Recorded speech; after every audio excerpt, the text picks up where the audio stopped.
What's up YouTube? It's your boy Timothy Boston. Today is January 11th. It's about 9:20 p.m.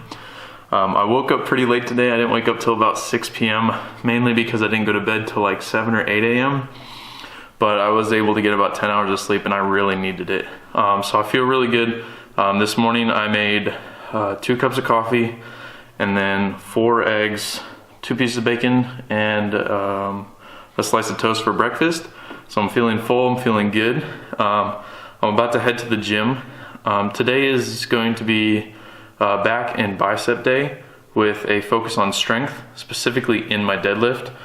So I just grabbed my knee sleeves, my belt, and my belt's in the car. So I'm gonna go ahead and head over to the gym. I'm not taking any pre-workout today. I wanna try just seeing how the caffeine from the coffee works out. So like I said, I had 2 cups, which is about 150 to 180 milligrams of caffeine. Typically what I like in a pre-workout, but let's see how this goes.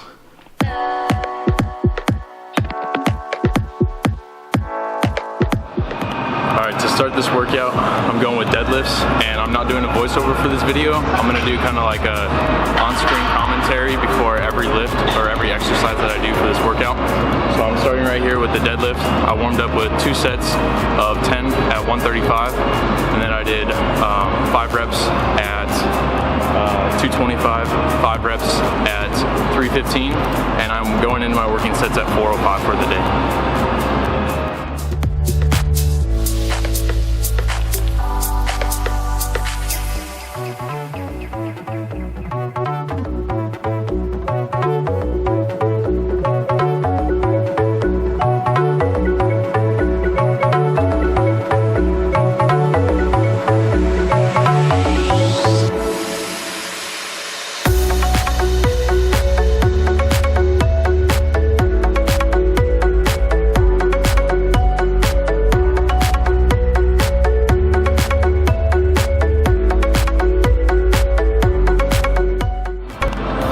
Deadlifts went really well. I was able to do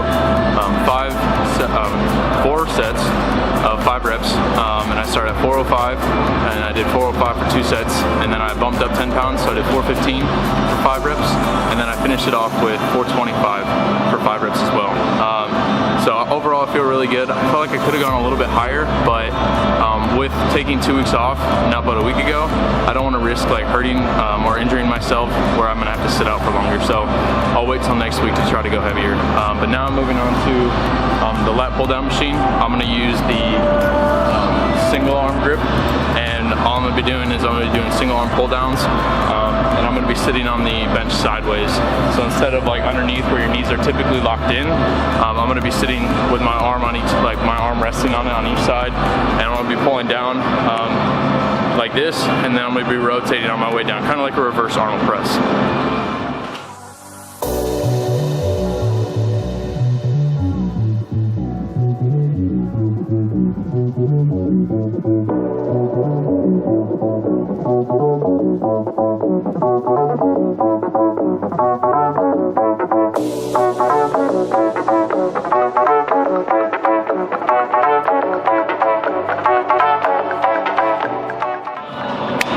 Done with the isolated single arm rows, or pull downs, I guess. One of the things, if you're going to try this at home, one of my key things to stick to is when you're pulling down, think about pulling your elbow down to your side. Really focusing on using your back muscles and isolating your lats to pull your elbow in instead of using your biceps to curl it down with it. So as you come down, you want to keep your forearm pretty straight as you turn, and you want to bring your elbow into your side, really engaging those lats. For my last back movement today, I'm going to move into the seated row. I'm going to do a medium to wide grip with parallel, so about like this, and I'm just going to be doing seated rows, probably a little bit higher volume. I did a 4x8 on the ISO pull downs, so I'm probably going to do something like a 3x12 or something like that on the lat rows.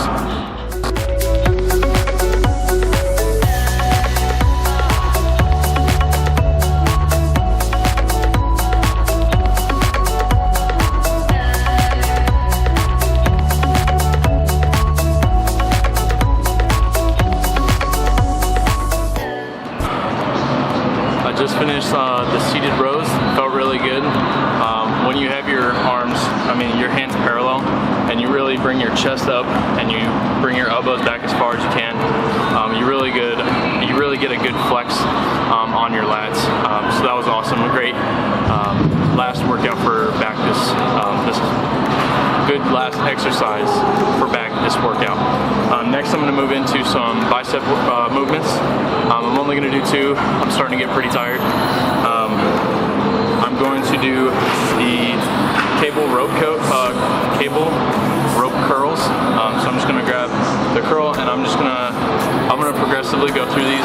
Probably start at about 15 pounds, move to 12, 10, 8, something like that. And then I'm going to move into a reverse standing curl where the rope is going to be behind me, and I'm going to have to curl it up, and it's really good for stretching your bicep out. So I'm going to go ahead and get into that.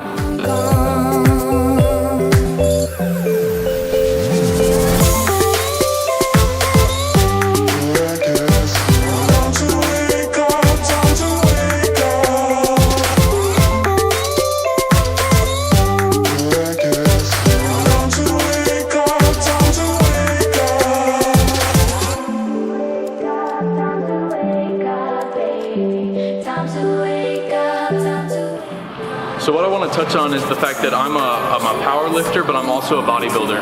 And the reason I mix the two is because when you look at the guys on stage who are doing the Arnold Classics, the Olympias, that kind of stuff, these guys are huge. And they're not huge just because they lift consistently. They're lifting big weights, they're lifting them a lot, and they're lifting them consecutively. And so the reason I combine my my workouts or my ideals for my workouts is really so I can get that definition and I can look bigger, I can get stronger, because I want to be an all-around athlete. I know one thing I do struggle with is cardio, but I'm not really talking about that today. Specifically, I wanted to talk about the back. One thing that really helps with back definition is deadlifts.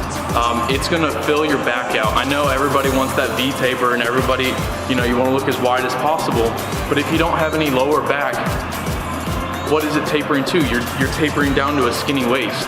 And yes, a skinny waist looks good for modern physique, but what would look better, a skinny waist or a medium-sized waist that's got a lot of muscle?